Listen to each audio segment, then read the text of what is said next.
So we know that कि push और पुल motion होता है, पुश और पुल मोशन होता है, उसी को अपन फोर्स बोलते हैं। अपन ने फोर्स की डेफिनेशन क्या देखी थी, जिस ऑब्जेक्ट को अपन पुश करते हैं, पुल करते हैं, मीन्स अपन क्या करते हैं, उस ऑब्जेक्ट पर कुछ ना कुछ फोर्स अप्लाई किया जाता है। तो यहाँ पर मैंने एक एग्जांपल लिया है पुश और पुल का। ये जो लड़का है वो क्या कर रहा है, इस वुडन ब्लॉक को पुश कर रहा है, मीन्स ढकेल रहा है। तो ये लड़का उसी वुडन ब्लॉक को क्या कर रहा है, अब पुल कर रहा है, पुल कर रहा है मीन्स खींच रहा है। तो यहाँ पर जो फोर्सेस है वो इस एरो की तरफ से बताया गया है ना। पुश है तो ये एरो ऐसा है, मीन्स फोर्स की डायरेक्शन आपके पास ऐसी है, और पुल है तो ये एरो ऐसा है, मीन्स फोर्स की डायरेक्शन आपके पास ऐसी है। तो ये जो लड़का है ये पुश कर रहा है या फिर पुल कर रहा है, तब क्या कर रहा है, इस ऑब्जेक्ट के डायरेक्ट कांटेक्ट में है, इस ऑब्जेक्ट के डायरेक्ट कांटेक्ट में है। यहाँ पर देखो ये स्ट्रिंग की वजह से खींच रहा है, ये रस्सी से खींच रहा है, बट यहाँ पर भी क्या बोल सकते हो आप, यहाँ पर भी ये जो लड़का है उस ऑब्जेक्ट से डायरेक्ट कांटेक्ट में है, तभी ये फोर्स क्या है, पॉसिबल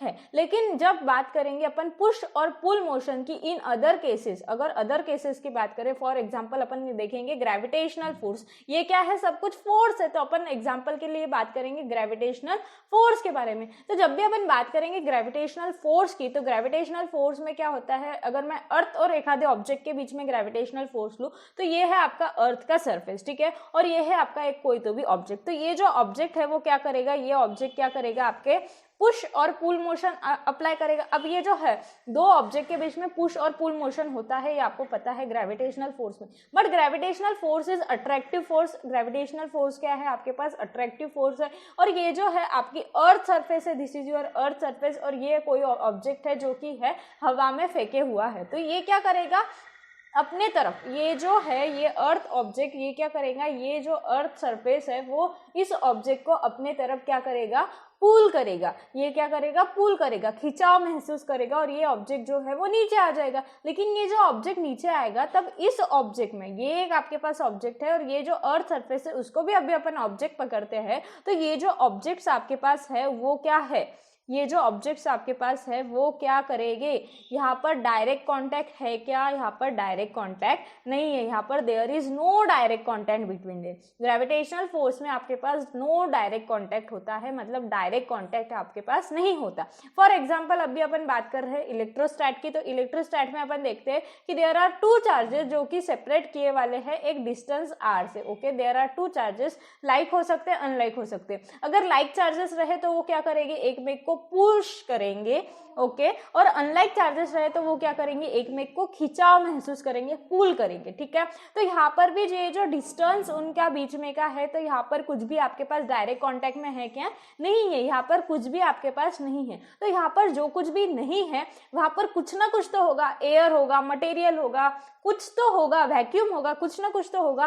तो ये डायरेक्ट कांटेक्ट नहीं है, लेकिन ये थर्ड पार्टी कांटेक्ट है। थर्ड पार्टी कांटेक्ट में थर्ड पार्टी कौन सी होगी, यहाँ पर जैसे कोई फील्ड हो जाएंगे, मतलब फील्ड को अपन बोलेंगे, यहाँ पर फील्ड को एयर हो सकता है, वाटर हो सकता है, कोई मटेरियल हो सकता है, वैक्यूम हो सकता है, कुछ भी हो सकता है। तो ये जो यहाँ पर कांटेक्ट के बीच का जो कुछ भी ये रहेगा उसको अपन क्या बोलेंगे, फील्ड। इसको अपन क्या बोलेंगे, फील्ड। समझ में आया, फील्ड किसे बोलेंगे। अब फील्ड कौन सी होगी, इलेक्ट्रिक फील्ड क्या होगी, ये सब अपन देखेंगे, ठीक है। अब जहाँ पर ये ऑब्जेक्ट के बीच में जो कुछ भी आपके पास ये ऑब्जेक्ट के बीच में जो कुछ भी फोर्स लग रहा है ड्यू टू दिस फील्ड, तो ये फील्ड को अपन ग्रेविटेशनल फील्ड बोलेंगे। यहाँ पर अपन इलेक्ट्रिक चार्जेस के बीच में ये फोर्स होगा, तो यहाँ पर अपन उसको क्या बोलेंगे, इलेक्ट्रिक फील्ड बोलेंगे। जब अपन मैग्नेटिक फोर्स की वजह से जो फील्ड प्रोड्यूस होंगे उसको अपन क्या बोलेंगे, मैग्नेटिक फील्ड बोलेंगे, ठीक है। जहाँ पर डायरेक्ट कॉन्टैक्ट नहीं आया, तो कॉन्टैक्ट किसी ना किसी के वजह से तो आएगा ना, डायरेक्ट कांटेक्ट भले ही ना हो लेकिन किसी ना किसी वजह से उसमें कांटेक्ट होगा, तो वो जो किसी ना किसी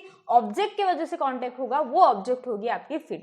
समझ में आया कि फील्ड क्या होगा। अब अपन देखते हैं कि एक्चुअल में फील्ड क्या होता है, ठीक है।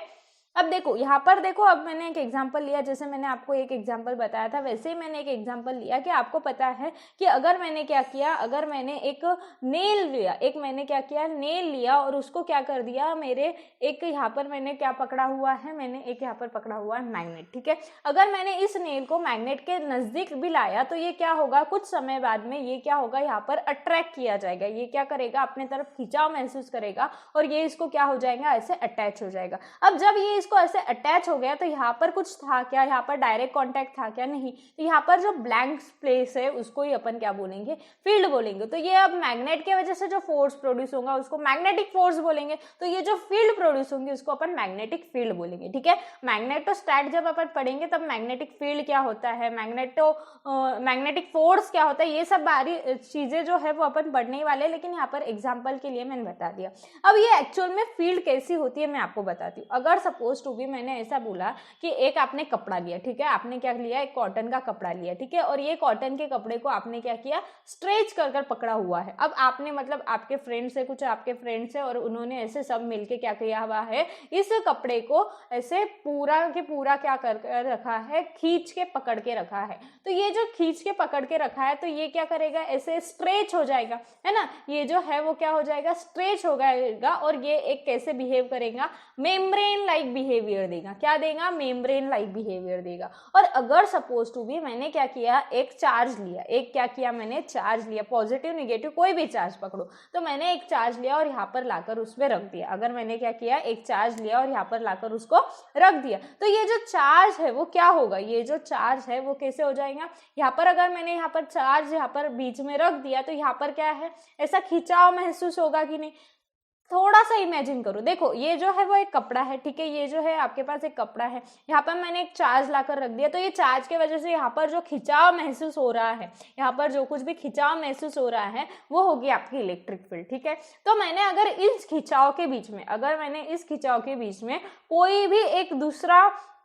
कोई भी मैंने एक दूसरा ऑब्जेक्ट ऐसे ला लिया, मतलब दूसरा ऑब्जेक्ट यहाँ पर चार्ज ऑब्जेक्ट है, तो अगर मैंने इस खिंचाव के बीच में यहाँ पर कोई भी एक चार्ज ला लिया तो वो चार्ज क्या करेगा, इस खिंचाव की वजह से ये क्या करेगा, एक में की तरफ अट्रैक्ट करेगा और इधर जाकर ये क्या करेगा, यहाँ पर जाकर चिपक जाएगा। देखो यहाँ पर जो है, यहाँ पर मैंने यहाँ पर एक चार्ज रख दिया, तो ये चार्ज क्या करेगा, कुछ देर में यहाँ पर जाकर अट्रैक्ट करने की कोशिश करेगा। तो ये जो खिंचाव हुए वाली जो कुछ भी मेम्ब्रेन है वो एक फील्ड है, वो क्या है, फील्ड है, जो कि आपको क्या करती है, आपको इलेक्ट्रिक फील्ड, मतलब आपकी जो कुछ भी मटेरियल थर्ड पार्टी बिहेवियर करती है उसी को आप बोलोगे इलेक्ट्रिक फील्ड। तो इलेक्ट्रिक फील्ड क्या होता है वो आपको समझ में आया। अब देखो यहाँ पर जो है अपन फंडामेंटली इसके बारे में नहीं बता सकते, अपन फंडामेंटली ये नहीं बता सकते कि what is electric field, electric field actual में होती क्या है ये अपन नहीं बता सकते, क्योंकि क्या है कि अपने पास फंडामेंटल बिहेवियर नहीं है, लेकिन अपने पास जो कुछ भी बिहेवियर है वो सेकेंडरी बिहेवियर है। कौन सा बिहेवियर है, सेकेंडरी बिहेवियर है। तो सेकेंडरी बिहेवियर के ऊपर से अपन बता सकते हैं कि ये इलेक्ट्रिक फील्ड है। अब सेकेंडरी बिहेवियर मतलब क्या कि इलेक्ट्रिक चार्ज कैसे मॉडिफाई होगा, इलेक्ट्रिक फील्ड कैसे मॉडिफाई होगा, ये अपने को नहीं पता एक्चुअल में क्या होता है। फिजिकली अगर अपन देखना चाहे तो इलेक्ट्रिक फील्ड क्या है ये अपने को नहीं पता, बट उसकी सेकेंडरी प्रॉपर्टी अपने को पता है। उसके वजह से अपन क्या बोल सकते हैं कि उसके वजह से अपन ये बोल सकते हैं कि ये इलेक्ट्रिक फील्ड है। अब सेकेंडरी प्रॉपर्टी के लिए मैं आपको एक एग्जांपल लेकर समझाती हूँ। देखो अगर मेरे पास एक बलून है, ठीक है, अगर मेरे पास क्या है, एक बलून है, अगर मेरे बलून का कलर जो है सपोज टू बी यहाँ पर महरूम कलर मैंने लिया, ठीक है, ये मेरे पास एक बलून है, ठीक है। अब ये जो बलून है वो क्या है, अभी एक रेस्ट पोजीशन पे है, इस पर कुछ भी नहीं है। तो ये जो रेस्ट पोजीशन पे है, तो ये जो बलून है वो आपको ऐसे डार्क कलर का दिख रहा है। अब क्या दिख रहा है आपको, ये डार्क कलर का दिख रहा है, ठीक है। जैसे ही मैंने क्या किया, इस बलून को स्ट्रेच किया, इस बलून को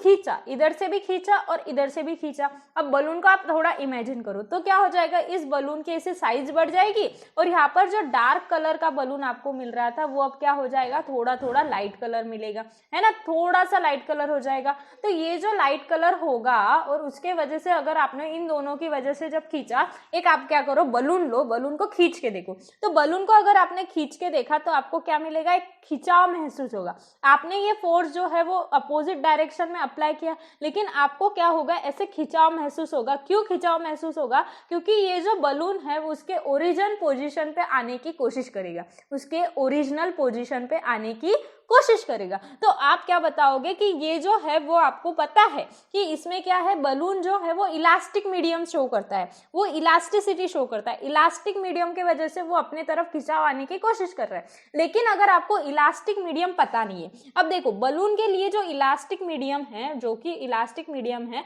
वो एक फंडामेंटल प्रॉपर्टी है, ओके। फंडामेंटल प्रॉपर्टी है। ओके, तो बलून के लिए जो ये खिंचाव है, मतलब ये जो इलास्टिसिटी है वो एक फंडामेंटल प्रॉपर्टी है। लेकिन सपोज टू बी आपको पता ही नहीं है कि आप इलास्टिक प्रॉपर्टी कुछ होती है। सपोज टू बी ऐसे एक एग्जांपल लो कि आप कोई फर्स्ट स्टैंडर्ड के बच्चे को पूछ रहे हैं कि ये बलून को अगर खींचा तो क्या होगा, ये बलून को अगर खींचा तो ऑब्वियस सी बात है वो क्या बोलेगा, ये खींचा तो इसका कलर जो है वो थोड़ा सा लाइटनिंग होगा। तो ये जो लाइटनिंग कलर होगा ये उसकी एक हो गई सेकेंडरी प्रॉपर्टी। वैसे ही इलेक्ट्रिक फील्ड की अपने को फंडामेंटल प्रॉपर्टी नहीं, ऐसे समझो कि अभी अपन फर्स्ट स्टैंडर्ड के बच्चे हैं फॉर इलेक्ट्रिक फील्ड के लिए, और अपने को इलास्टिसिटी क्या है ये पता नहीं है, लेकिन अपन उसको बलून को बोल सकते हैं जब अपन खींचोगे तब उसका कलर लाइट हो जाएगा, जब अपन उसको छोड़ देंगे तो वो अपनी ओरिजिनल पोजीशन पे आ जाएगा और वो डार्क कलर हो जाएगा। ये अपनी सेकेंडरी प्रॉपर्टी होगी बलून की। वैसे ही जो कुछ भी अपने पास इलेक्ट्रिक फील्ड की प्रॉपर्टीज है, जो कुछ भी आपके पास इलेक्ट्रिक फील्ड की प्रॉपर्टीज है वो आपको सेकेंडरी प्रॉपर्टी पता है, फंडामेंटल प्रॉपर्टीज अपने को नहीं पता, ऐसे समझ के आप चलो, ठीक है।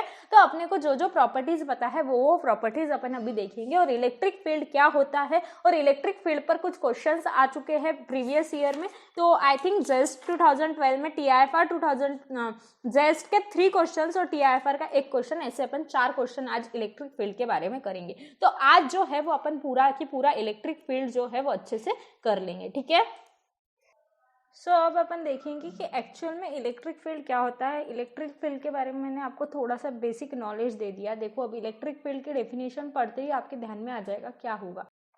The space surrounding an electric charges in which any other electric charge experience a force is called a electric field of charge। अब देखो एक इलेक्ट्रिक चार्ज है, ठीक है, ये आपका पास इलेक्ट्रिक चार्ज है, इसके अराउंड में जो कुछ भी स्पेस होगा, इसके अराउंड में जो कुछ भी वो खिंचाव महसूस होगा, अगर इसमें अगर कोई भी अगर आपके इस सराउंडिंग में, इस स्पेस में अगर कोई भी चार्ज आ गया, इस सराउंडिंग में कोई भी चार्ज आ गया, तो वो एक क्या एक्सपीरियंस करेगा, वो एक फोर्स एक्सपीरियंस करेगा। और इस जो सराउंडिंग है, ये जो सराउंडिंग है जिसमें एक आधा चार्ज आने के बाद में फोर्स एक्सपीरियंस करेगा, उसको आप बोलोगे electric field of a charge. इसको ही क्या बोलोगे आप, electric field of a charge, ठीक है। The force generally varies from point two point in the different field both in the magnitude and direction, but if it does not vary then it is said to be uniform।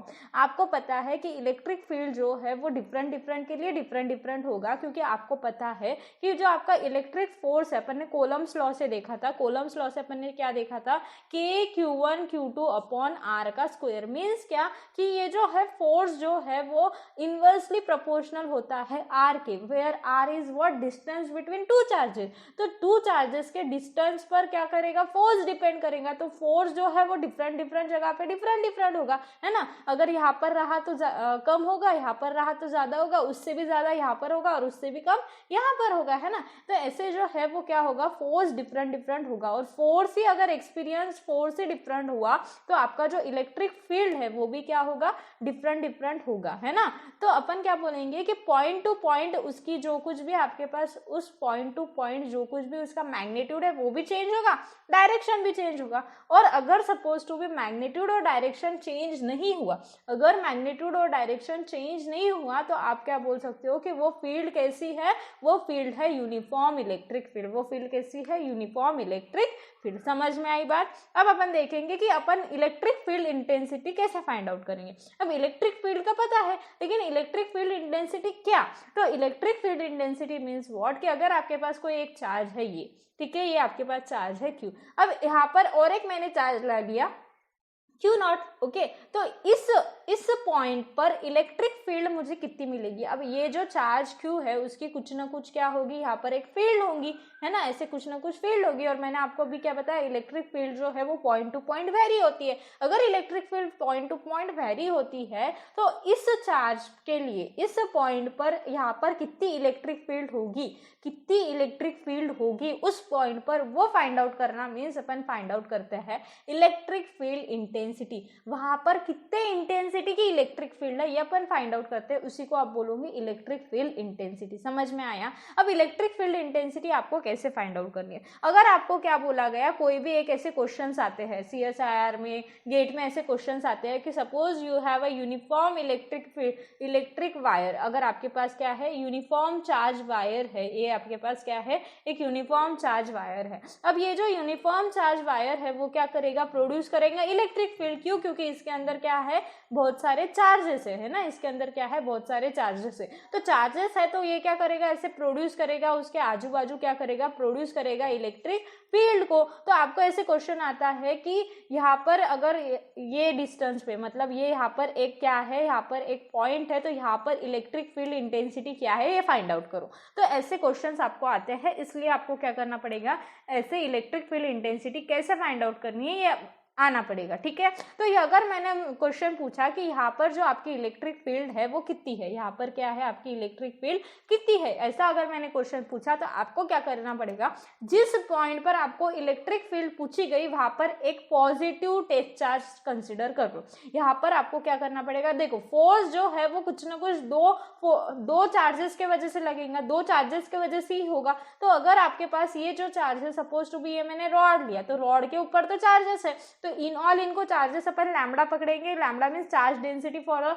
Line element, ऐसे पकड़ते हैं, वो सब अपन देखने वाले, अभी थोड़ा सा समझ के लो बेसिक में, ओके। तो ये जो फोर्स है वो दो चार्जेस के बीच में होता है। तो यहाँ पर जो कुछ भी पॉइंट है, ये जो कुछ भी आपके पास पॉइंट है जहाँ पर आपको इलेक्ट्रिक फील्ड फाइंड आउट करना है, वो पॉइंट पर आप क्या करना, एक पॉजिटिव टेस्ट चार्ज रखना। क्या करना, आपको एक पॉजिटिव टेस्ट चार्ज, एक चार्ज वहां पर पकड़ो, वो भी पॉजिटिव पकड़ो, एक पॉजिटिव टेस्ट चार्ज पकड़ो और फिर वहां पर क्या निकालो, आप इलेक्ट्रिक फील्ड निकालो और वहां पर फोर्स क्या है वो निकालो और फिर आपको आंसर मिल जाएगा। तो the electric field intensity due to a point charge at any point electric field is defined as, अगर किसी भी पॉइंट चार्ज की वजह से आपको क्या निकालना है, इलेक्ट्रिक फील्ड इंटेंसिटी निकालना है, तो आप क्या करोगे, अब देखो अगर मेरे पास ये एक चार्ज है, ठीक है, ये एक मेरे पास क्या है, चार्ज है। अब इस चार्ज की वजह से कुछ ना कुछ इलेक्ट्रिक फील्ड प्रोड्यूस हो रही है। अब मैंने बोला कि इस पॉइंट पर मुझे इलेक्ट्रिक फील्ड निकालना है, तो इस पॉइंट पर, इस पॉइंट चार्ज के वजह से इस पॉइंट पर कितनी इलेक्ट्रिक फील्ड इंटेंसिटी हुई ये फाइंड आउट करना। मतलब क्या कि इन दोनों के बीच में कितना फोर्स एग्जर्ट हुआ वो फाइंड आउट करना और उसको डिवाइड बाय करना उस चार्ज को। क्यों? क्योंकि यहाँ पर ये पॉइंट दिया हुआ है, चार्ज नहीं दिया हुआ। तो इलेक्ट्रिक फील्ड इंटेंसिटी जो फोर्स होता है वो क्या होता है आपके पास, के Q1 Q2 अपॉन आर का स्क्वायर। तो वैसे ही इलेक्ट्रिक फील्ड इंटेंसिटी क्या होता है, के Q1 अपॉन आर का स्क्वायर। मतलब जो फोर्स है अगर उसको आपने डिवाइड बाय कर दिया Q से, तो वो आपको मिलते हैं इलेक्ट्रिक फील्ड इंटेंसिटी, जो कि आप शो करते हो E से। और इलेक्ट्रिक फील्ड जो है वो एक वेक्टर क्वांटिटी होती है, ठीक है, वो वेक्टर है, स्केलर है, मैग्नीट्यूड कैसा होगा वो सब अपन देखने वाले, ठीक है। तो इलेक्ट्रिक फील्ड जो है वो उसको आप क्या बोल सकते हो, सिंपली F बाय Q बोल सकते हो, या फिर आप ऐसे भी बोल सकते हो force equals to E into Q, ठीक है। ये जो है वो आपको याद रखना है, ये जो है वो आपको क्या करना है, रिमेंबर करके रखना है, बाय हार्ट करके रखना है, ठीक है। अब देखो यहाँ पर और क्या क्या बातें हैं कि we consider a positive test charge of a small magnitude. एक क्या करना है आपको, पॉजिटिव टेस्ट चार्ज कंसिडर करना है जिसका मैग्नीट्यूड जो है छोटा है, बहुत ज्यादा छोटा है, जो कि आपके ओरिजिनल फील्ड को डिस्टर्ब नहीं करेगा, ओरिजिनल फील्ड को डिस्टर्ब ना करे, ऐसा आपको क्या करना है, छोटा सा चार्ज कंसिडर करना है, जो कि एक्सपीरियंस करेगा एक force which when place at that point. अगर आपने उस पॉइंट पर उसको रख दिया, उस पॉइंट पर उस पॉजिटिव चार्ज को रख दिया, तो वो क्या करेगा, आपके इलेक्ट्रिक फील्ड को तो डिस्टर्ब नहीं करेगा, लेकिन उसको कुछ ना कुछ फोर्स एक्सर्ट होगा। तो उस पॉइंट पर फिर आप क्या करोगे, इलेक्ट्रिक फील्ड इंटेंसिटी निकाल पाओगे, ठीक है। और वही इलेक्ट्रिक फील्ड इंटेंसिटी जो है वो क्या होगी, E equals to F into Q। तो वही इलेक्ट्रिक फील्ड इंटेंसिटी जो है वो आपको क्या मिलेगी, E equals to F into Q। समझ में नहीं आ रहा है, थोड़ा सा ये हैंग हो रहा है कि क्या, कि राइटिंग में थोड़ी मिस्टेक हो रही है, ठीक है, समझ के लो थोड़ा सा। अब E equals to F into Q, ठीक है। अब electric field intensity at a point is a vector quantity. अगर किसी पॉइंट पर आपको इलेक्ट्रिक फील्ड निकालना है, इलेक्ट्रिक फील्ड इंटेंसिटी निकालना है या फिर इलेक्ट्रिक फील्ड निकालना है, एक ही बात हो गई, तो इस पॉइंट पर उसका जो है वो एक वेक्टर क्वांटिटी होगा। क्यों वेक्टर क्वांटिटी होगा ये मैं आपको एक्सप्लेन करती हूँ। देखो अगर मेरे पास एक चार्ज Q है, ठीक है, और मुझे पूछा गया कि इस पॉइंट पर इलेक्ट्रिक फील्ड इंटेंसिटी निकालो। अब इस पॉइंट पर इलेक्ट्रिक फील्ड इंटेंसिटी निकालो, तो मैं क्या करूंगी, इस पॉइंट पर एक पॉजिटिव चार्ज रख दूंगी, एक पॉजिटिव टेस्ट टेस्ट चार्ज रख दूंगी, टेस्ट चार्ज को मैं डिनोट करूंगी क्यू नॉट से, ठीक है। अगर मैंने यहाँ पर एक पॉजिटिव टेस्ट चार्ज रख दिया तो इस चार्ज और इस चार्ज के बीच में कुछ ना कुछ डिस्टेंस हो जाएगा, और ये जो चार्जेस है वो क्या करेंगे, एक फोर्स ऑफ अट्रैक्शन या फिर रिपल्शन इस चार्ज पर डिपेंड करेगा कि अट्रैक्ट करेगा या रिपेल करेगा, कुछ ना कुछ फोर्स होगा। और फोर्स क्या होता है, force is a vector quantity, force की कुछ ना कुछ डायरेक्शन होती है। अगर सपोज टू बी ये पॉजिटिव चार्ज रहा तो आपको फोर्स इस डायरेक्शन में मिलेगा, और अगर आपके पास ये निगेटिव चार्ज रहा तो ये फोर्स आपको इस डायरेक्शन में मिलेगा। तो ये जो फोर्सेस आपको मिलेंगे उसकी डायरेक्शंस मिलेगी, है ना। तो ये जो फोर्सेस आपको मिलेंगे उसकी डायरेक्शन मिलेगी, और उसी प्रकार से आपको इलेक्ट्रिक फील्ड इंटेंसिटी की भी डायरेक्शन मिलेगी, जो कि सेम रहेगी फोर्स की, जो कि सेम रहेगी फोर्स की। अगर फोर्स आपका इस डायरेक्शन में है तो इलेक्ट्रिक फील्ड इंटेंसिटी की डायरेक्शन ये होगी, अगर फोर्स आपका इस डायरेक्शन में तो इलेक्ट्रिक फील्ड इंटेंसिटी की डायरेक्शन वो रहेगी, ठीक है। The direction of electric field intensity is same as the electrostatic force. जो कुछ भी आपके पास इलेक्ट्रोस्टैटिक फोर्स होगा, जो कुछ भी वो पॉजिटिव फोर्स मतलब पॉजिटिव टेस्ट चार्ज पर जो कुछ भी फोर्स होगा, उसी फोर्स के डायरेक्शन में आपको इलेक्ट्रिक फील्ड इंटेंसिटी मिलेंगे। इस पॉजिटिव फोर्स, इस पॉजिटिव टेस्ट चार्ज के ऊपर जो कुछ भी फोर्स लगेगा उसकी जो डायरेक्शन होगी वही डायरेक्शन आपकी इलेक्ट्रिक फील्ड की होगी, ठीक है। तो ऐसा यूनिट क्या है इलेक्ट्रिक फील्ड का। अब आपको पता है कि फोर्स जो होता है वो अपन न्यूटन में काउंट करते हैं, ठीक है, और चार्ज जो होता है वो अपन कूलम में काउंट करते हैं। और अपन ने क्या देखा, इलेक्ट्रिक फील्ड जो है वो क्या है, फोर्स पर चार्ज, मीन्स अपन देखेंगे इसको क्या बोलेंगे, न्यूटन पर कूलम, न्यूटन पर कूलम। और ये जो फोर्स न्यूटन पर कूलम, और उसी को आप क्या बोल सकते हो, वोल्ट बोल सकते हो, उसी को आप क्या बोल सकते हो, वोल्ट पर, यहाँ पर कूलम नहीं होना चाहिए, मीटर होना चाहिए, ठीक है। और electric field intensity find out करने का और एक ये है, वो क्या है, वोल्ट पर मीटर। अब वोल्ट पर मीटर कहाँ से आया, तो ये वोल्ट जो है वो पोटेंशियल डिफरेंस को डिनोट करेगा। और जब अपन इलेक्ट्रोस्टैटिक पोटेंशियल पढ़ेंगे, इलेक्ट्रोस्टैटिक पोटेंशियल एनर्जी पढ़ेंगे, तब आपको ये वाला जो डायमेंशन है वो कैसे आया समझ में आएगा। लेकिन यहाँ पर आया है तो मैंने बता दिया, सिर्फ आपको यहाँ पर याद रखना है कि वोल्ट पर मीटर होगा, ठीक है, वोल्ट पर मीटर, ठीक है। वैसे ही डायमेंशन क्या हो गया, अब देखो डायमेंशन कैसे हो जाएंगे, फोर्स जो होता है वो क्या होता है, L1 m1 T⁻⁻², और जो Q है वो क्या है, आपका चार्ज है। चार्ज जो है वो अपन कॉलम में करते हैं, लेकिन column is not a fundamental unit. Current होता है, करंट I जो होता है वो क्या होता है, चार्ज पर यूनिट टाइम। तो ये अपन इसको यहाँ पर यूज करेंगे तो अपना जो डायमेंशन ऑफ इलेक्ट्रिक फील्ड है, इलेक्ट्रिक फील्ड के डायमेंशन है वो क्या हो जाएंगे अपने पास, L1 m1 T⁻³ I⁻⁻1। तो ये हो जाएगी आपकी इलेक्ट्रिक फील्ड इंटेंसिटी या फिर इलेक्ट्रिक फील्ड का डायमेंशन। ये क्या हो जाएगा आपका इलेक्ट्रिक फील्ड का डायमेंशन। समझ में आया ये सब। अब अपन जाएंगे नेक्स्ट में। देखो अपने पास क्या है कि if the force per unit charge जो है आपके पास क्या दिया है कि if E is the force per unit charge then the force on the charge Q is given by। अगर आपको क्या बोला कि E जो है वो आपके पास फोर्स पर यूनिट चार्ज है। अब देखो force per unit charge is equals to E, यही होता है ना, यही मैंने सिर्फ क्या लिख दिया, फॉर्मूला में लिख दिया। तो क्या होगा, the force on the charge Q is given bye. फिर एक चार्ज Q पर फोर्स कैसा दिया जाएगा, तो force on the charge Q is given by QE। Simple सी बात, ठीक है, ये ऐसा होगा। ओनली यही आपको बताना था। अब मैं आपको यहाँ पर और एक बताती हूँ कि E का फॉर्मूला कैसे होगा। अब देखो suppose to be you have a charge, एक आपके पास क्या है, एक चार्ज है, ठीक है, और ये जो चार्ज Q है और यहाँ पर एक आपके पास पॉइंट दिया हुआ है, यहाँ पर आपको क्या फाइंड आउट करनी है, electric field intensity find out करनी है। अगर मुझे यहाँ पर electric field intensity find out करनी है तो मैं यहाँ पर क्या करूँगी, एक पॉजिटिव टेस्ट चार्ज लूंगी, ठीक है। तो मैंने यहाँ पर क्या ले लिया, एक पॉजिटिव टेस्ट चार्ज ले लिया। अगर मैंने यहाँ पर पॉजिटिव टेस्ट चार्ज लिया तो मेरे पास ये पॉजिटिव चार्ज हो गया, और यहाँ पर मैंने पहले ही कंसिडर किया कि मेरे पास ये पॉजिटिव चार्ज है, तो इन दोनों के बीच में कुछ ना कुछ डिफरेंस होगा। इन दोनों का जो डिस्टेंस का डिफरेंस है वो सपोज टू बी मैंने बोल दिया R, ओके। तो अब देखो ये दोनों भी पॉजिटिव है, तो पॉजिटिव पॉजिटिव रिपेल करेगा, तो मुझे फोर्स की डायरेक्शन ये वाली मिलेगी, फोर्स की डायरेक्शन ये मिलेगी, ठीक है। और मैं फोर्स कैसे लिख सकूंगी, इन दोनों के बीच में अपन ने कोलम्स लॉ देखा ना, तो कोलम्स लॉ में क्या देखा, force equals to Q0 upon R का square, where Q0 is your test charge, जो आपने ऐसे कंसिडर किया है, ठीक है। ये आपका क्या हो जाएगा, फोर्स हो जाएगा, ठीक है। लेकिन अब देखो ये जो फोर्स है वो इस डायरेक्शन में है, तो ये मेरी suppose to be R cap direction में सपोज टू बी मैं कंसिडर कर लेती हूँ, ये मेरे पास कहाँ पर है, आर कैप डायरेक्शन में। ओके, तो ये क्या हो जाएगा, मेरा फोर्स हो जाएगा, वेयर के जो है वो क्या होगा आपके पास 1/4 pi epsilon naught, where epsilon naught is the permittivity of a free space. मैंने आपको बता दिया permittivity of material, relative permittivity सब क्या होता है, ठीक है। तो ये के आपको मिलेगा। अब आपको देखना है कि इलेक्ट्रिक फील्ड जो होता है वो अपन ने क्या बोला, फोर्स पर यूनिट चार्ज।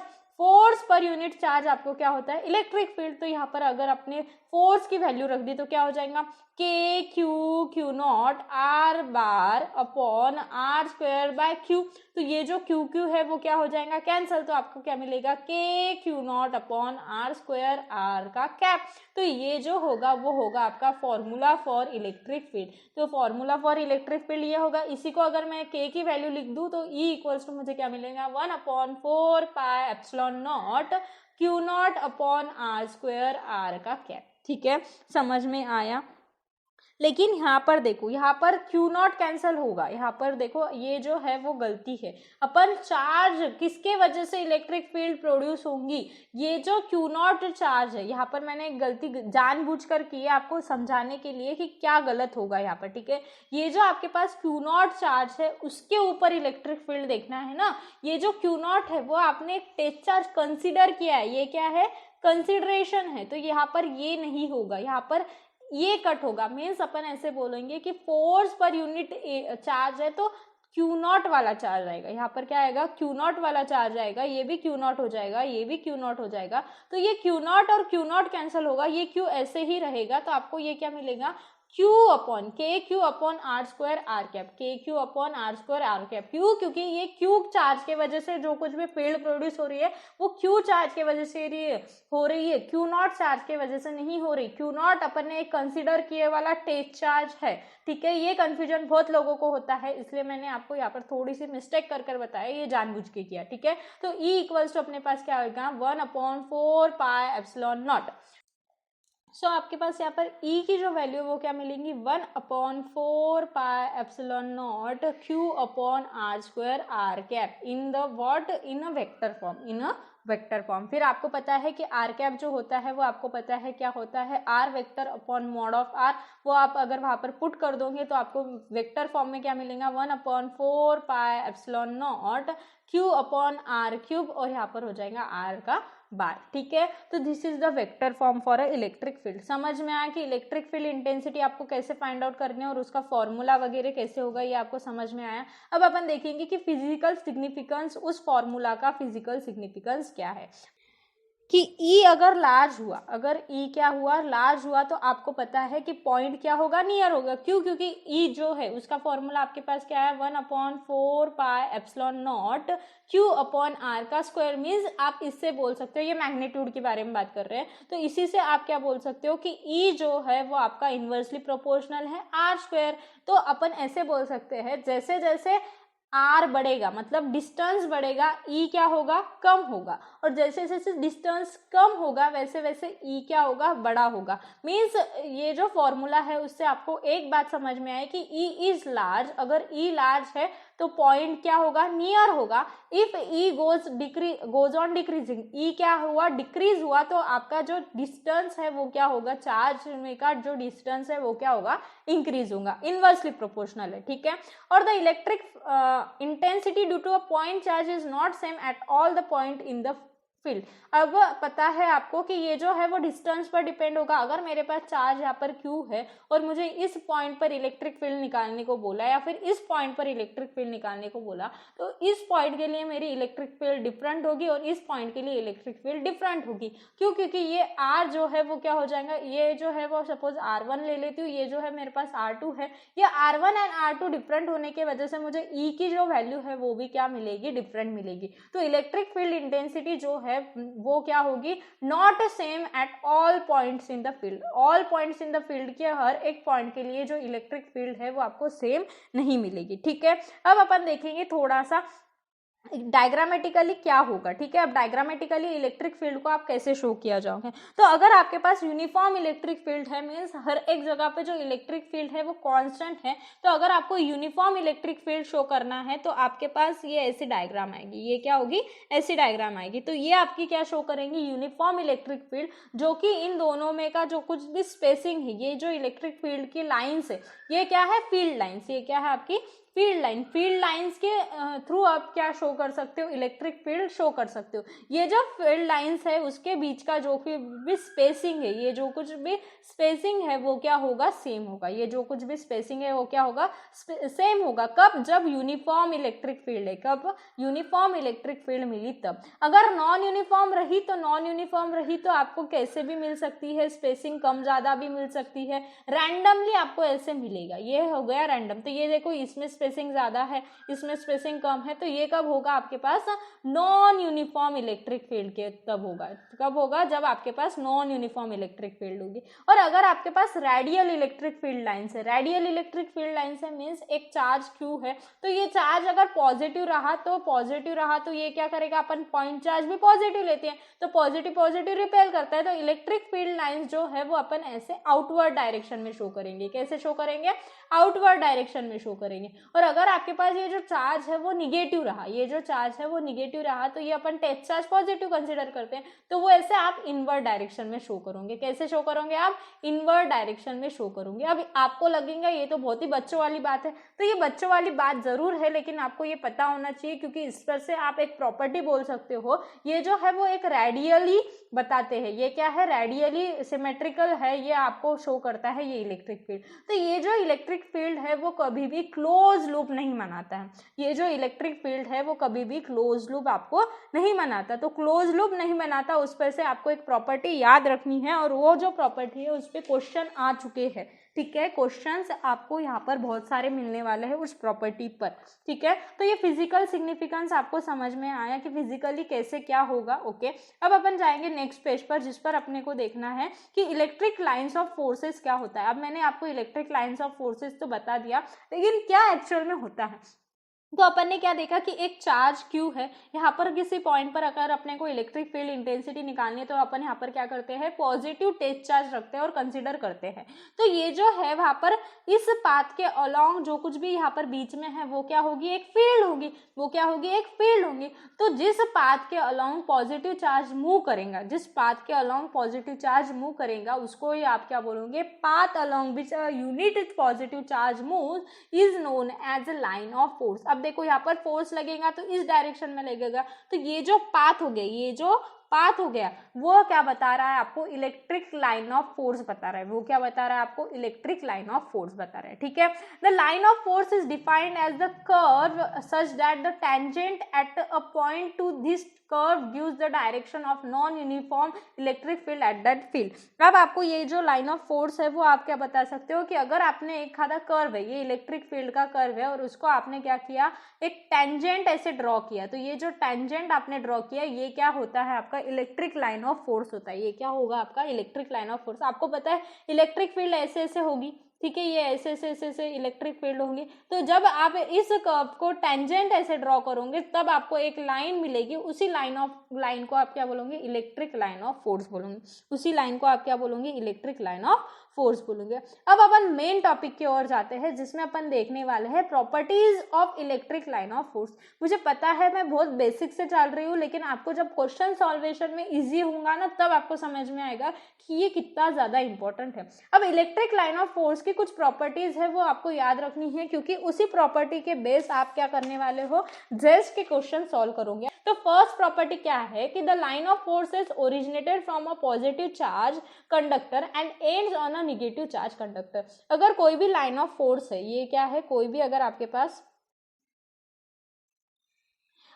पास कोई भी लाइन ऑफ फोर्स है तो वो क्या होंगी, ओरिजिनेट करेंगे पॉजिटिव चार्ज से और एंड होंगी निगेटिव चार्ज पर। मैंने जैसे अभी आपको बताया कि अगर आपके पास कोई पॉजिटिव चार्ज है तो पॉजिटिव चार्ज से दूर जाता है तो लाइन ऑफ फोर्सेस ऐसी होंगी, मतलब क्या होंगी, ओरिजिनेट मतलब शुरुआत होंगी पॉजिटिव चार्ज से, और एंड कहाँ पर होती है, अब निगेटिव अगर चार्ज रहा तो उसके तरफ आती है, तो एंड कहाँ पर होगी, आपके निगेटिव चार्ज पर क्या होंगी, एंड होगी। ठीक है, फर्स्ट समझ में आया। They are smooth and continuous curve, ये क्या है, एक स्मूथ और कंटिन्यूअस है। अब आपके पास ये कंटिन्यूअस है, आपके पास कभी भी इलेक्ट्रिक लाइन ऑफ फोर्स ऐसे, फिर थोड़े दूर से ऐसे, फिर थोड़े दूर से ऐसे, तो ऐसे जो ब्रेकेज यहाँ पर है, ऐसे आपको लाइन ऑफ फोर्सेस नहीं मिलने वाला। वो क्या होना चाहिए, स्मूथ होना चाहिए और कंटिन्यूअस होना चाहिए। ठीक है, नाइदर इंटरसेक्ट और मीट ईच अदर, ये जो लाइन ऑफ फोर्सेस है, ये जो लाइन ऑफ फोर्सेस है, ये क्या करेंगी, एक में को ऐसे इंटरसेक्ट कभी भी नहीं करेंगी। ये देखो, अगर ये मेरे पास पॉजिटिव चार्ज है तो उसके तरफ ऐसे फोर्सेस आ रही है, ऐसे फोर्सेस आ रही है, तो ये जो है वो कभी भी एक में से इंटरसेक्ट नहीं करेंगी या फिर मिक्स नहीं होंगी। ये जो है वो अपने अपने अलोंग जो लाइन है, अपने अपने डिफरेंट डिफरेंट पाथ से ऐसे ऐसे चलती जाएंगी। Never form a close loop, और कभी भी ऐसा नहीं होगा कि अगर यहाँ पर पॉजिटिव चार्ज है तो यहाँ से ऐसे निकली और यहाँ पर आकर वापस से ऐसे आ गई, तो ऐसे कभी भी आपके पास नहीं होगा, क्योंकि पॉजिटिव चार्ज के तरफ ऐसी जो लाइन ऑफ फोर्स है वो नहीं आती है। ऐसे आती है क्या, नहीं आती है, हमेशा अपोजिट डायरेक्शन में, मतलब इमर्ज होने वाली है, कभी भी उसके ऊपर एंड नहीं होने वाली। और यहाँ पर एक क्लोज लूप आपको फॉर्म नहीं मिलेगा।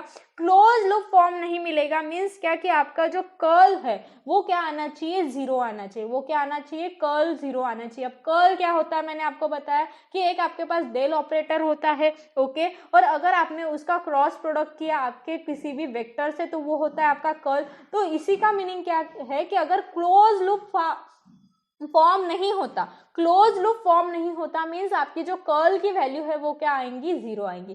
कर्ल की वैल्यू आपके पास क्या आएंगी, जीरो आएंगी। लेकिन मैग्नेटिक जो फील्ड है उसके लिए कर्ल की वैल्यू जीरो नहीं आती है। इसीलिए अपन मैग्नेटिक में जब पढ़ेंगे तब अपन देखेंगे कि मैग्नेटिक पोटेंशियल जो है वो एक वेक्टर क्वांटिटी है। वो सब अपन मैग्नेटोस्टैट में पढ़ने वाले, तो डोंट वरी। ठीक है, तो ये जो प्रॉपर्टी है वो आपको याद रखनी है कि ये क्लोज लूप फॉर्म नहीं करती है। क्लोज लूप फॉर्म नहीं करती है, इस वजह से अपन बोल सकते हैं कि जो इलेक्ट्रिक फील्ड लाइंस का फोर्स है, इलेक्ट्रिक फील्ड इंटेंसिटी, अगर उसका आपने कर्ल ले लिया तो आपको वो जीरो मिलेगा। ठीक है, समझ में आई ये सारी बातें। और कुछ प्रॉपर्टीज है वो अपन देखना है। देखो आपके पास क्या है, it have tendency to contract. अब देखो ये जो है उसके ऊपर एक टेंडेंसिटी है कॉन्ट्रैक्ट होने की, मतलब ये एक कॉन्ट्रैक्ट भी हो सकती है और एग्जर्ट भी हो सकती है। कॉन्ट्रैक्ट में देखो निगेटिव चार्ज है, निगेटिव चार्ज में बहुत सारी लाइंस ऑफ फोर्स जो है वो एक जगह आती है, ऐसे एक जगह आती है, तो ये हो गया कॉन्ट्रैक्शन। ये क्या हो गया, कॉन्ट्रैक्शन। और एक्सर्ट करती है, एक्सर्ट करती है मीन्स क्या होगी, tendency to exert.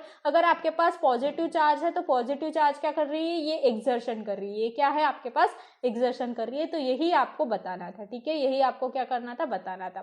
The electric line of forces are crowded in the region where the electric intensity is large and the electric lines of forces are widely separated from each other in a region where the electric intensity is small. अब आपको पता है कि जब आपके पास एक positive charge है तो ये पॉजिटिव चार्ज में यहाँ पर जो इलेक्ट्रिक फील्ड इंटेंसिटी है, यहाँ पर जो इलेक्ट्रिक फील्ड इंटेंसिटी है वो क्या होगी, ज्यादा होगी। ज्यादा क्यों होगी, क्योंकि आपको पता है कि वो इनवर्सली प्रोपोर्शनल है डिस्टेंस के बीच में, है ना। जब डिस्टेंस कम होगा तो इलेक्ट्रिक फील्ड क्या होगा, ज्यादा होगा। अब यहाँ पर जो है वो क्या है, डिस्टेंस कम है। यहाँ पर जो है, अगर मैं इसके बारे में बात करूँ तो यहाँ पर क्या है, डिस्टेंस कम है। यहाँ पर जो है, ये जो मैंने सर्कल बनाया तो यहाँ पर डिस्टेंस कम है। तो यहाँ पर देखो कितनी लाइन्स ऑफ फोर्सेस है, 1 2 3 4 5 6 7 8। यहाँ पर इतने एरिया में 8 लाइन ऑफ फोर्सेस है। लेकिन जैसे जैसे अपन जाएंगे दूर, वैसे वैसे ये लाइन ऑफ फोर्सेस जो है उसके अंदर की स्पेसिंग जो है वो क्या हो रही है, बढ़ रही है। इसके अंदर की जो स्पेसिंग है वो क्या हो रही है, बढ़ रही है। तो जैसे जैसे अपन आगे जाएंगे वहां पर सेपरेशन बढ़ेगा। तो अपन यहाँ पर ऐसे बोल सकते हो कि जहां पर इलेक्ट्रिक फील्ड ज्यादा है वहां पर लाइंस ज्यादा होगी, और जहां पर इलेक्ट्रिक फील्ड कम है वहां पर लाइंस जो होंगी वो कम होंगी। क्योंकि यहाँ पर जो है लाइंस ऐसे दूर दूर है, लाइंस कैसे है, दूर दूर है, और यहाँ पर इलेक्ट्रिक फील्ड कैसी है, कम है। और यहाँ पर जो लाइंस है वो नजदीक नजदीक है, मतलब यहाँ पर क्राउडेड लाइंस मिल रही है, और वहां पर इलेक्ट्रिक फील्ड कैसी है, आपके पास ज्यादा है। ठीक है, समझ में आया। अगर आपके पास यूनिफॉर्म इलेक्ट्रिक फील्ड है तो आपको जो लाइंस जो है वो ऐसे पैरेलल होंगी, और एक सेपरेशन का जो कुछ भी डिस्टेंस होगा वो सेम होगा। अब यहाँ पर देखो, यहाँ पर कम है, यहाँ पर ज्यादा है, मीन्स ये नॉन यूनिफॉर्म है। ये कैसी है, नॉन यूनिफॉर्म है। तो नॉन यूनिफॉर्म में आपको सेपरेशन मिल रहा है, ये कम ज्यादा डिस्टेंस मिल रहा है। यहाँ पर कम है, फिर ज्यादा ज्यादा ज्यादा ज्यादा ऐसे ज्यादा होते गया। लेकिन यहाँ पर जब आप यूनिफॉर्म इलेक्ट्रिक फील्ड के बारे में बात करोगे, तो जब ये यूनिफॉर्म की बात करेंगे तब ऐसे पैरेलल आपको मिलेंगी और इनका जो बीच में का इंटरस्पेसिंग है ये जो है वो क्या मिलेगा आपको कॉमन मिलेगा, ठीक है। और एक बात कि अगर लाइन ऑफ फोर्सेस जो है वो कंडक्टर के बीच में से फील नहीं होता, अगर आपके पास कोई कंडक्टर है, ये आपके पास एक कंडक्टिंग वायर है, तो ये कंडक्टर है तो कंडक्टर के अंदर कोई भी लाइन ऑफ फोर्सेस आपको नहीं मिलने वाली, लाइन ऑफ फोर्सेस यहाँ पर नहीं मिलने वाली, क्योंकि वहाँ पर इलेक्ट्रिक फील्ड जो है वो जीरो होता है। और क्यों जीरो होता है, क्या होता है, वो अपन आगे पढ़ने वाले हैं। यहाँ पर सिर्फ एक प्रॉपर्टी बोलकर याद रखो कि इलेक्ट्रिक फील्ड जो है वो कंडक्टर के अंदर जीरो होंगी, तो लाइन जो है फील्ड लाइंस भी है वहाँ पर नहीं होगी, वहाँ पर इलेक्ट्रिक फील्ड लाइंस नहीं होंगी, ठीक है। और इलेक्ट्रिक फील्ड जो है वो कंजर्वेटिव प्रॉपर्टी की है, इलेक्ट्रिक फील्ड जो है वो क्या है, कंजर्वेटिव नेचर की है, कंजर्व होती है। Conservation means neither created not destroyed, सिर्फ वो ट्रांसफर हो सकती है, ठीक है, कंजर्वेटिव नेचर की है। और उसी पर से आप बोल सकते हो कि कर्ल ऑफ जो ई है वो क्या होगा, जीरो होगा, कर्ल ऑफ ई जो है वो क्या होगा, जीरो होगा। तो this is all about the properties of electric field lines. Electric field lines की ये क्या है, सारी प्रॉपर्टीज है। और आपको मैंने पॉजिटिव निगेटिव तो बताया, लेकिन अगर सपोज टू बी दो चार्जेस है तो इलेक्ट्रिक फील्ड कैसे होगा, ठीक है। अगर मेरे पास एक पॉजिटिव चार्ज है, एक पॉजिटिव चार्ज है, तो देखो अब पॉजिटिव चार्ज है तो ये क्या करेगा, ये इस पॉजिटिव चार्ज से रिपेल करेंगे, ये कैसे करेंगे, रिपेल करेंगे, ऐसे ऐसे रिपेल करेंगे, ठीक है।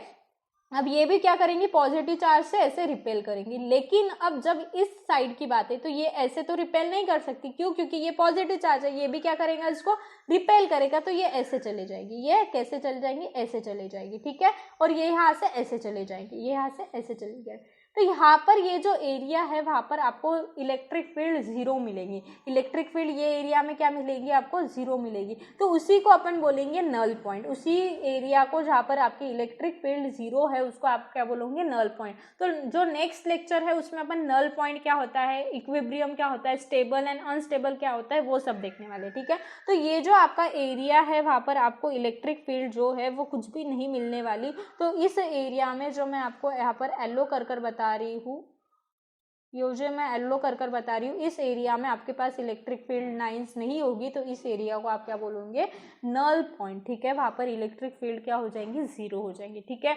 और अगर मेरे पास सपोज टू बी, अगर मेरे पास जो चार्जेस है वो एक पॉजिटिव है और एक निगेटिव, एक मेरे पास क्या है, एक मेरे पास पॉजिटिव है और एक निगेटिव है, तो आपको पता है ये क्या करते हैं, अट्रैक्ट करते हैं। तो ये पॉजिटिव से ऐसे बाहर निकलेंगे, पॉजिटिव से आपको पता है बाहर निकलती है और निगेटिव से अंदर लेती है, तो ये ऐसे होंगी, ये क्या हो जाएंगे, ऐसे, मतलब ये अंदर ऐसे कंटिन्यूअसली रहेंगे, ठीक है। ऐसे आपको चार्जेस मिलेंगे, ठीक है। तो ये अगर आपके पास पॉजिटिव है, ये निगेटिव है, तो ऐसे एक में के अंदर ऐसे घुसते हुए आपको दिखेंगे, ठीक है। समझ में आया। तो ये हो गया कि इलेक्ट्रिक फील्ड क्या होता है, कैसे सब कुछ होता है, ये अपन ने अच्छे से देखा, ठीक है। अब अपन जाएंगे क्वेश्चन की ओर, जो कि बहुत इंपॉर्टेंट है। अपने को क्या देखना है, क्वेश्चंस देखना है जो कि एग्जामिनेशन में आ चुके हैं, ठीक है। तो अपन कुछ 4 क्वेश्चंस में लेकर आई हूँ, तो 2 क्वेश्चंस में आपको थोड़ा सा होमवर्क दूंगी और 2 क्वेश्चंस मैं यहाँ पर कराऊंगी, ठीक है। तो 2 क्वेश्चंस का जो होमवर्क है वो आपको जरूर करना है, ओके।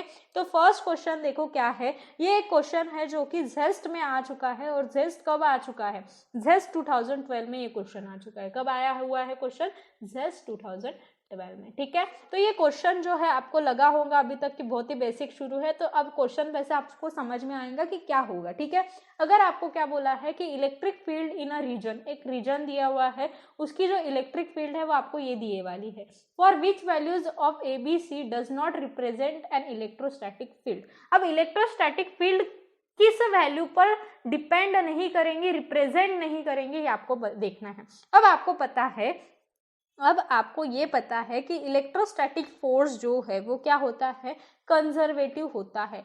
डज नॉट नहीं, सॉरी, डज रिप्रेजेंट मतलब अब इसमें से A, B और C की वैल्यूज दिए वाली, ये क्या वैल्यूज दिए वाली है, A, B एंड C की वैल्यूज दिए वाली। तो इनमें से कौन सी A, B, C की वैल्यूज होंगी जो आपको शो करेगी कि वो फील्ड जो है वो इलेक्ट्रोस्टैटिक फील्ड है। अब इलेक्ट्रोस्टैटिक फील्ड है, ये शो करने के लिए आपको मैंने एक प्रॉपर्टी बताई थी कि इलेक्ट्रिक फील्ड जो है, इलेक्ट्रोस्टैटिक फील्ड या फिर इलेक्ट्रिक फील्ड जो है वो कंजर्वेटिव होती है। दूसरी बात, वो एक क्लोज लूप फॉर्म नहीं करती। तो उसके लिए आपको एक प्रॉपर्टी बताई थी कि उसका जो कर्ल होगा, उसका जो कुछ भी कर्ल होगा वो क्या होगा, जीरो होगा। और कर्ल कैसे सॉल्व करते हैं ये मैंने आपको बताया, ये कर्ल क्या होता है, उसका मीनिंग क्या होता है, फिजिकल मीनिंग क्या होता है, एग्जाम्पल अपन ने डेली लाइफ एग्जाम्पल लेके समझा था, तो मैंने आपको बता दिया है, ठीक है। तो तब का क्वेश्चन अब काम में आ रहा है, ठीक है, काम में आ रहा है कि नहीं आ रहा है, आ रहा है। तो अब यहाँ पर क्या है, कर्ल ऑफ ई जो है वो 0 आना चाहिए। अगर मतलब क्या कि अगर मैंने इसका कर्ल निकाला, इस इलेक्ट्रिक फील्ड आपको क्या दिए वाली, इलेक्ट्रिक फील्ड आपको दिए वाली है AXI plus CZ plus 6BY ये जो आपकी इलेक्ट्रिक फील्ड है, अगर मैंने इसको ऑपरेट कर दिया, मेरे डेल ऑपरेटर से केएल से ऑपरेट किया, तो मुझे क्या आना चाहिए, 0 आना चाहिए। और ये क्या है, आपका वेक्टर प्रोडक्ट है। वेक्टर प्रोडक्ट है मीन्स आप ऐसे लिख सकते हो, आप इसको ऐसे लिखते सकते हो I cap J cap K cap, okay. और डेल ऑपरेटर के लिए क्या हो जाएगा, del Y by del X, del Y by del Y, del Y by del Z, okay. और यहाँ पर ABC की वैल्यू, अब ABC की वैल्यू यहाँ पर क्या हो जाएंगी, यहाँ पर होगी A एक्स, यहाँ पर जो वैल्यूज है वो क्या होंगी, एफ ऑफ एक्स होता है ना, वैसे अपन फंक्शन का एक्स लेते हो, तो यहाँ पर E of X, E of Y और ई ऑफ जेड की वैल्यू लेंगे, तो ए एक्स क्या होंगी, ई ऑफ एक्स की वैल्यू, ई वाई क्या होंगी अपनी सी जेड, और यहाँ पर क्या होंगी 6BY, ठीक है। अगर इसका आंसर आपका 0 आता है तभी वो इलेक्ट्रोस्टैटिक फील्ड है। तो आपको ए बी और सी की वैल्यू पता कर सकते हो आप इसको पुट करके। तो देखो यहाँ पर क्रॉस प्रोडक्ट करना है, तो आई कैप क्रॉस प्रोडक्ट करना है, तो आई कैप यहाँ पर क्या होगा, del Y by del Y 6BY, okay, minus del Y by del Z CZ, आपको ये सॉल्वेशन आता है, ओके, माइनस अब क्या होगा जे कैप, अब जे कैप के लिए क्या हो जाएगा, del Y by del X 6BY minus del Y by del Z is X, ठीक है। फिर क्या होगा आपके पास प्लस के कैप के लिए फिर यहाँ पर क्या हो जाएगा, डेल वाई बाय डेल क्या होगा के कैप के लिए X C Z minus del Y by del Y क्या हो जाएगा ए एक्स, ठीक है। अब इसको बस सॉल्व करना है और आपका इक्वल्स टू क्या करना है, आपको 0 पुट करना है, इक्वल्स टू क्या पुट करना है आपको 0, ठीक है। तो इसको अपन थोड़ा सा सॉल्व करते हैं, तो मैं यहाँ पर थोड़ा जगह बना लेती हूँ ऊपर। सो देखो अब यहाँ पर क्या हो जाएगा, आई कैप ये मेरा बाहर, ओके। अब del Y by del Y 6BY है, तो यहाँ पर क्या हो जाएगा 6BY को y से डिफरेंशिएट करना है, तो y का हो जाएगा बस 6b एज अ कांस्टेंट, तो ये हो जाएगा 6b माइनस, अब अपने को क्या करना है, यहाँ पर z से डिफरेंशिएट करना है 6CZ को, तो z का हो जाएगा 1 और c एज अ कांस्टेंट, ठीक है। फिर यहाँ पर हो जाएगा माइनस जे कैप के लिए अब यहाँ पर देखो x से डिफरेंशिएट करना है, तो ये तो 0 हो गया, ये z से डिफरेंशिएट करना है, ये भी क्या हो गया 0 हो गया, ठीक है। देन आपके पास प्लस के कैप है, तो के कैप के लिए देखो, अब देखो x से डिफरेंशिएट करना है, तो ये तो 0 हो जाएगा, और ये y से डिफरेंशिएट करना है, ये भी क्या हो जाएगा आपको 0 हो जाएगा, इक्वल्स टू आपको क्या मिला 0 मिला। तो अब देखो आपके पास क्या मिला 6b minus C equals to 0 मिला, 6b minus C equals to 0 मिल गया। तो अब इससे आप क्या बोल सकते हो 6b equals to C, 6b equals to C. तो बस इसको सॉल्व करा कि आपका काम हो जाएगा। थोड़ा सा अब यहाँ पर आपको क्या करना पड़ेगा, तुक्का लगाना पड़ेगा, या फिर आप ऐसे बोल सकते हो थोड़ा सा यहाँ पर आपको दिमाग चलाना पड़ेगा, ठीक है। तो अब देखो यहाँ पर क्या है 6b equals to C, 6b equals to C है, मतलब आप ऐसे बोल सकते हो b की वैल्यू 1 रही तो बोलना पड़ेगा ना, तो b की वैल्यू अगर 1 रही तो c की वैल्यू आपको क्या मिलनी चाहिए 6 मिलनी चाहिए। तो ऐसा कुछ रिजल्ट आपको दिख रहा है क्या, ऐसा कोई रिलेशन? तो देखो फर्स्ट में ऐसा रिलेशन नहीं है, क्योंकि फर्स्ट और बी और सी में 12 का फर्क है। सेकंड में देखो b की वैल्यू 6 है, तो ये तो हो ही नहीं सकता, और c की वैल्यू 1 है, ये तो उल्टा रिलेशन मिल गया है, तो ये हो नहीं सकता। c में देखो 1 और 6 मिल रहा है, मीन्स अगर b की वैल्यू 1 है तो c की 6 मिल रही है, ये हो सकता है, और ये वैल्यू भी नहीं हो सकती। तो option number C is your correct option. समझ में आया? तो ऑप्शन सी कैसे आपका करेक्ट है, क्लियर हुई ये बात, सी ऑप्शन कैसे आपका करेक्ट है। अब अपन जाएंगे नेक्स्ट क्वेश्चन की ओर। तो नेक्स्ट क्वेश्चन जो है वो भी आपके किस में आ चुका है, जेस्ट में आ चुका है। जेस्ट में क्वेश्चन है और बहुत ज्यादा सिंपल क्वेश्चन है। आपको क्या बताया हुआ है, ये जेस्ट कौन से ईयर में क्वेश्चन आ चुका है, ये वाला क्वेश्चन आ चुका है जस्ट 2012 में। ये कब आया हुआ है, जस्ट 2012 में, ठीक है। तो क्वेश्चन देखो क्या है कि consider a particle of an electric field E, और उसके पास एक मास m भी है। एक आपके पास पार्टिकल है, ओके, जिसके पास जो है एक इलेक्ट्रिक चार्ज है ई, और उसके पास एक मास भी है m, okay, under the influence of a constant horizontal electric field, और वो क्या है, एक कांस्टेंट हॉरिजॉन्टल इलेक्ट्रिक फील्ड में जा रहा है। ये आपके पास कांस्टेंट इलेक्ट्रिक फील्ड है जो कि हॉरिजॉन्टल है, वो है ई, ठीक है। अब कांस्टेंट वर्टिकल ग्रेविटेशनल फील्ड, और क्या है आपके पास वर्टिकल ग्रेविटेशनल फील्ड भी जो है वो क्या है, कांस्टेंट है। ये आपकी ग्रेविटेशनल फील्ड हो गई जो कि वर्टिकली डाउनवर्ड डायरेक्शन में हो गया, ठीक है। तो अब यहाँ पर अगर मैंने क्या कर दिया, इस बॉडी को क्या कर दिया मैंने, इसके अंदर एक्सेलरेट कर दिया, तो ये कैसे पाथ से फॉलो करेगा। अब देखो इलेक्ट्रिक फील्ड भी कांस्टेंट है और ग्रेविटेशनल फील्ड भी कांस्टेंट है, तो ये देखो अगर पैराबोलिक होता तो ऐसे जाता, पैराबोलिक होता तो ग्रेविटेशनल फील्ड अगर ज्यादा होती, ग्रेविटेशनल फील्ड क्या होती, ज्यादा होती, मतलब ग्रेविटेशनल फील्ड अगर नीचे की तरफ खिंचाव जो है वो क्या होता, बढ़ते बढ़ते जाता, मतलब इंक्रीजिंग ग्रेविटेशनल फील्ड होता तो आपको पैराबोलिक पाथ मिलता। वैसे ही इलिप्टिकल पाथ के लिए कंडीशन होती, लेकिन यहाँ पर दोनों भी कांस्टेंट है, इलेक्ट्रिक फील्ड भी कांस्टेंट है और ग्रेविटेशनल फील्ड भी कांस्टेंट है। और अगर मैंने इस पार्टिकल को एक्सेलरेट कर दिया तो वो only and only straight line path जो है वो फॉलो करेगा। वो कौन सा पाथ फॉलो करेगा, स्ट्रेट लाइन पाथ ही फॉलो करेगा, सर्कुलर पाथ भी नहीं करेगा। सर्कुलर पाथ के लिए भी यूनिफॉर्म नहीं, और नॉन यूनिफॉर्म अगर रहा तभी सर्कुलर पाथ फॉलो करेगा, मतलब ग्रेविटेशनल फील्ड इधर कम फिर इधर ज्यादा इधर कम, ऐसे आपको डिफरेंट मिली, तभी आपको ये क्या मिलेगा, नॉन सर्कुलर मिलेगा या फिर इलिप्टिकल मिलेगा या फिर पैराबोलिक मिलेगा। स्ट्रेट लाइन कब मिलेगा, जब आपकी इलेक्ट्रिक फील्ड भी क्या है, सेम है और ग्रेविटेशनल फील्ड भी कांस्टेंट है, तभी आपको स्ट्रेट लाइन मिलेगा। तो ये जेस 2012 का ये क्वेश्चन था, मोस्ट इंपॉर्टेंट क्वेश्चन था, समझ में आया। अब अपन एक क्वेश्चन देखेंगे जो कि क्वेश्चन है आपका कब आ चुका है, जेस 2013 में। ये आपको मैं होमवर्क देने वाली हूँ, ये क्वेश्चन बस आपको मैं आइडिया यहाँ पर बता देती हूँ क्या करना है। आपको देखना है कि E1 और E2 जो है आपके पास इलेक्ट्रिक फील्ड दिए वाली है, और इसमें से आपको ये ऑप्शंस कौन से ऑप्शंस करेक्ट है ये बताना है। और ये जो क्वेश्चन है वो कब आ चुका है, ये जो क्वेश्चन है वो आ चुका है जेस 2013 में, ठीक है।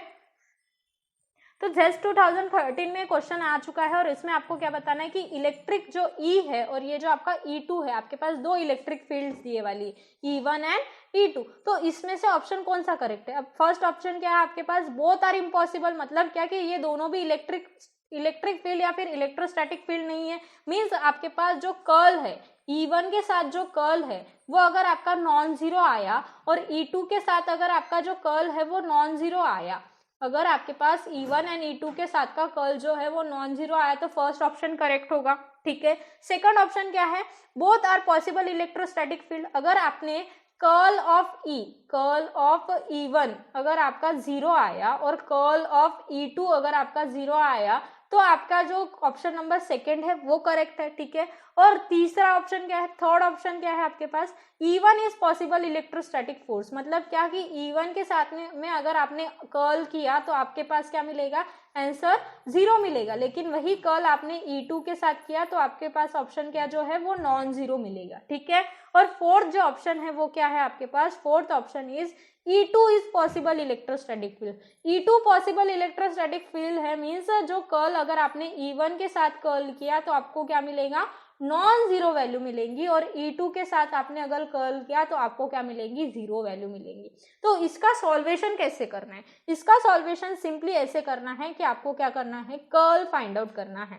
कर्ल आप फाइंड आउट करो E1 के साथ और E2 के साथ। E1 से अगर आपने कर्ल फाइंड आउट किया तो मैं आपको यहाँ पर कर्ल कैसे फाइंड आउट करना है वो अभी नहीं बताने वाली, ठीक है। अगर आपने E1 के साथ कर्ल फाइंड आउट किया तो आपको ऐसे एक क्रॉस प्रोडक्ट करना पड़ेगा, यहाँ पर हो जाएगा आपके पास I cap J cap K cap, ठीक है। और यहाँ पर क्या होगा, del Y by del X, यहाँ पर क्या होगा, del Y by del Y, और यहाँ पर क्या होगा, del Y by del Z, ठीक है। और यहाँ पर आपको क्या करनी पड़ेंगी, ये वैल्यूज रखनी पड़ेंगी, ये हो जाएगा आपका ई ऑफ एक्स, ये हो जाएगा आपका ई ऑफ वाई, और ये हो जाएगा आपका ई ऑफ जेड, ठीक है। तो ये वैल्यूज पुट करो, इसको सॉल्व करो, अगर आंसर दोनों का जीरो आता है तो आप बोल सकते हो कि ऑप्शन नंबर 2 इज करेक्ट। अगर आपका ऑप्शन जो है दोनों का भी कर्ल का आंसर नॉन जीरो आता है तो ऑप्शन नंबर ए करेक्ट होगा, या फिर किसी एक का हुआ, अगर E1 का ऑप्शन आपका जीरो आया मीन्स इसका आंसर अगर आपका जीरो आया तो सी करेक्ट होगा, और सिर्फ E2 का करेक्ट आया तो जीरो आया तो आपका डी ऑप्शन करेक्ट होगा, ठीक है। तो this is your homework problem, तो ये स्क्रीनशॉट निकाल लो, लिख लो और ये चेक कर लो कि फर्स्ट सेकंड थर्ड और फोर्थ प्रॉपर्टी के लिए क्या होगा, ठीक है। अगर मैं ऑप्शन आपको यहाँ पर राइट आंसर जो है नेक्स्ट वीडियो में बताऊंगी, ठीक है। राइट आंसर क्या है मैं आपको नेक्स्ट वीडियो में बताऊंगी, ओके। तो this is your homework question, जेस 2013 का क्वेश्चन आने वाला है, कर्ल कैसे सॉल्व कर रहे हैं मैंने आपको आइडिया भी यहाँ पर दे दी है, ठीक है। तो ये आपका क्वेश्चन जो है वो होमवर्क क्वेश्चन है जेस्ट 2013 का, ओके। अब अपन और एक क्वेश्चन जो है वो रह गया है, तो यहाँ पर मैं लास्ट में क्वेश्चन डाल देती हूँ। वो क्वेश्चन जो है उसमें आपको क्या करना है, एक TIFR का क्वेश्चन है वो मेरा रह गया है, TIFR 2020 में का क्वेश्चन है ये। तो मैं एक स्लाइड डाल देती हूँ यहाँ पर। सो देखो यहाँ पर TIFR 2020 का क्वेश्चन है, ये भी आपका होमवर्क क्वेश्चन है। मैं यहाँ पर एक फोटो डाल देती हूँ, मैं यहाँ पर भूल गई थी। तो इसमें क्या दिया हुआ है आपके पास, E जो है आपको इलेक्ट्रिक फील्ड दिए वाली है जो कि 2 डायमेंशन में है। वो क्या है, XY मतलब 2 डायमेंशन के लिए इलेक्ट्रिक फील्ड दिए वाली है माइनस XI प्लस YJ, आपके पास ऐसे इलेक्ट्रिक फील्ड दिए वाली है और आपको डायग्राम यहाँ पर दिए वाली है। तो डायग्राम जो है वो आपके पास ऐसे डायग्राम जो है वो दिए वाली है और आपको फाइंड आउट करना है कि कौन सी डायग्राम जो है वो इसके लिए करेक्ट होगी, कौन सी डायग्राम जो है वो आपके पास इसके लिए करेक्ट होंगी, ठीक है। ये वाली एक डायग्राम है फर्स्ट डायग्राम, ये जो है वो मेरी सेकेंड डायग्राम है, ठीक है। ये जो मेरी सेकंड डायग्राम है, थर्ड डायग्राम जो है वो मेरी ऐसे आउटवर्ड्स है, ऐसे आउटवर्ड है। तो फोर्थ डायग्राम जो है मेरी ऐसे इनवर्ड है, ठीक है। मैं यहाँ पर एक फोटो भी डाल दूंगी तो आप यहाँ पर चेकआउट कर लेना, ठीक है। तो देखो यहाँ पर आपको ये मिल रहा है। तो देखो यहाँ पर मैंने इलेक्ट्रिक फील्ड के लिए डाइवर्जन की कोई भी प्रॉपर्टी बताई है क्या, नहीं। तो डाइवर्जन की कोई भी प्रॉपर्टी मैंने यहाँ पर नहीं बताई है। तो ये जो हो रहा है यहाँ पर डाइवर्जन हो रहा है और यहाँ पर कॉन्ट्रैक्शन हो रहा है। तो ये दोनों प्रॉपर्टी अपन कहाँ से शो करते हैं, ये दोनों property upon with the help of diversion show करते हैं। तो डाइवर्जन के लिए इलेक्ट्रिक फील्ड की मैंने प्रॉपर्टी नहीं बताई है, तो ऑप्शन नंबर सी और ऑप्शन नंबर डी जो है पहले ही कैंसिल आउट हो गया, ठीक है। और ऑप्शन नंबर ए और बी में आपको फाइंड आउट करना है। तो ए और बी में से कौन सा ऑप्शन राइट है ये मुझे आप होमवर्क करके बताओगे। मैंने आधा तो आपका सॉल्व कर दिया। डाइवर्जन के लिए कोई भी प्रॉपर्टी नहीं है, तो फर्स्ट तो आपका नहीं है, सी और डी में नहीं होने वाला, क्योंकि ये क्या शो कर रहा है, ये आपका शो कर रहा है डाइवर्जन, ये दोनों भी आपका डाइवर्जन शो कर रहा है। लेकिन यहाँ पर जो है आपको देखना पड़ेगा कि यहाँ पर जो है ए और बी में से कौन सा राइट है, और ये आप होमवर्क करके मुझे कमेंट में जरूर बताना, ठीक है। This is your homework question. यहाँ पर मैं क्वेश्चन का जो फोटो है वो भी डाल दूंगी, तो वो आपको बताना है। तो नेक्स्ट वीडियो में अपन देखने वाले हैं कि in the next video we will discuss about a neutral or null point. अपन क्या करेंगे, न्यूट्रल पॉइंट क्या होता है और नल पॉइंट क्या होता है ये देखेंगे। उसके साथ ही देखेंगे स्टेबल एंड अनस्टेबल इक्विब्रियम क्या होता है, स्टेबल इक्विब्रियम में जो फॉर्मूला है वो क्या आएगा, अनस्टेबल इक्विब्रियम में फॉर्मूला जो है वो क्या आएगा, वो अपन देखेंगे। हाँ मुझे पता है बेसिक से मैंने स्टार्ट किया, लेकिन बहुत सारे क्वेश्चंस अपन करने वाले हैं। अपन ने पिछले वीडियो में भी 10 क्वेश्चन किए, इस वीडियो में भी 4 क्वेश्चंस किए, तो अपन ने बहुत सारे क्वेश्चंस भी किए हैं। तो मिलते हैं नेक्स्ट वीडियो में जहाँ अपन देखने वाले हैं कि न्यूट्रल पॉइंट क्या होता है, स्टेबल इक्विलिब्रियम क्या होता है और बाकी सब चीज़ें। और एक बात, अगर आपने अभी तक सब्सक्राइब नहीं कर दिया है तो सब्सक्राइब कर देना, चैनल को वीडियो को लाइक कर देना, कमेंट कर मुझे आंसर को जरूर बताना और शेयर कर देना अपने फ्रेंड्स में। Thank you very much for watching this video.